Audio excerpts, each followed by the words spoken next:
Yeah, I think you're right. I think there's something to that.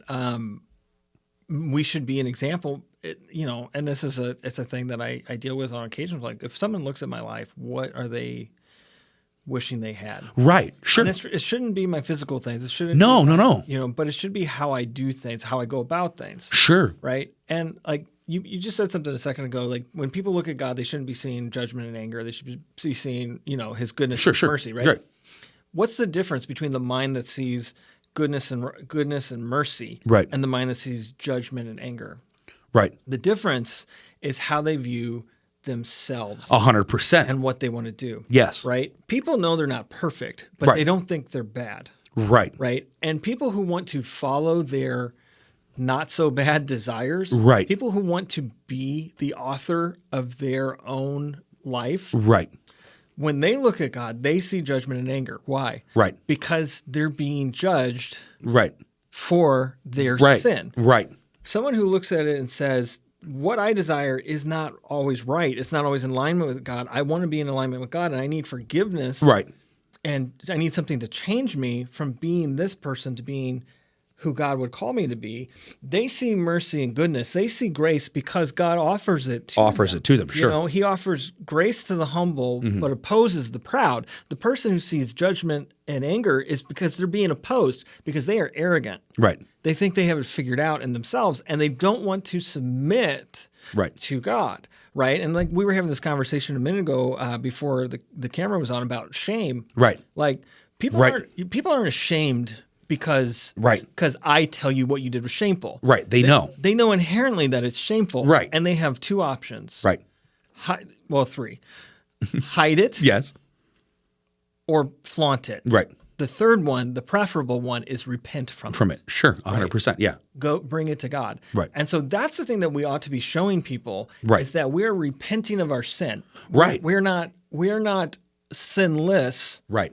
But we are forgiven and we are getting better. We're being sanctified. Well, I think that's what I was going to say. I think sanctification is the real thing here about the nation, the holy nation. It's a nation in the process of sanctification, because I think there's a lot of people out there, and to your point is there's a lot of people who think they're a part of that nation already because I'm a good person. Yeah. I was, as you were talking, I was thinking to myself, and it's funny because like you always hear people who are like who especially in America, because we like to complain about everything. Oh, yeah. Something comes out, policy we don't agree with. Usually it's like, well, I'm going to move to Canada. Yeah, I'm going to move to Canada. I have a friend who lives in Canada, and he's like, people always say they're Canadian, and they're not. They're not Canadian. They've never been. They don't know what Canada is about. Right. I think that same thing can be applied to Christians. Like people say they're Christians, but they don't really truly know what. And I think that's where to your point, I think that's where we get to shine. Like, what does true Christianity look like? Yeah. It's not in the cars we drive, the houses we buy, the jobs we occupy. It's not in the status. It's in the response, the love, the fruits of the Spirit. It's in those things. And I think that those are the things that create a curiosity. Yes. That makes us that's what makes us a weird nation. Yeah. You know what I mean? Like it makes people be like, what is going on over there? Why are you so weird? Right. Yeah. Right. It's a good weird. How can you say you don't agree with what I do, but yet unconditionally love me? See, that's something I think people don't understand. Christians can, I'll just throw one out there, something like homosexuality, whatever. Okay. We can disagree with that, but we can devote our whole lives to AIDS and trying to help people with AIDS and finding cure.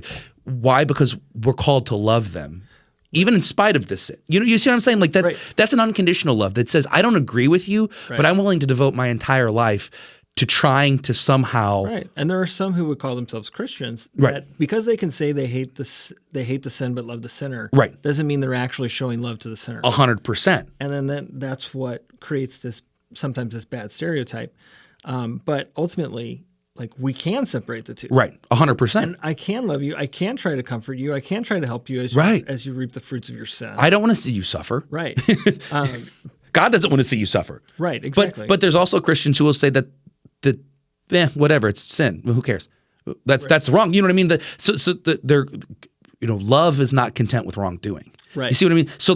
But this all goes back to idea of the royal priesthood, right? The priests were set apart. It wasn't about their beliefs. It was about the one that they believed in. and what he said. Yeah. You know, and if we had more time, we would tell you exactly how to live your life in a way that would 100% in a way that would fully please the Lord. Fully please the Lord and would be completely loving. But I think we're running out of time.